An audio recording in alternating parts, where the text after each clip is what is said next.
Niliona maisha imekuwa magumu, nabaki kwa nyumbani.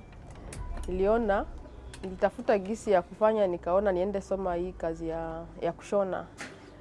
Nilisoma miezi 6, nilibahatika nilikuwa nafanya savings zangu ya bamba chakula, nikanunua machine, ndio nikaendelesha hii kazi yangu ya kushona.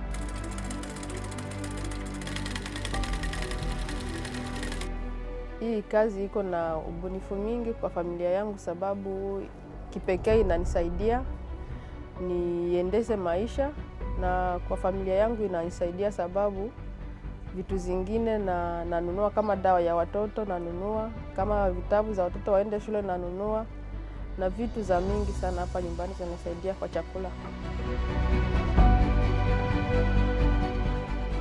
Ninaweza fanya miundo zangu ziwe za kipekee na ziwe tofauti na watu wengine. Kuna vile natafuta design zangu online, nazitafuta online, kisha natengeneza. Nikishatengeneza kuna kitu naweka, kama vile logo yangu naweka, ndio zikuwe zangu za kipekee.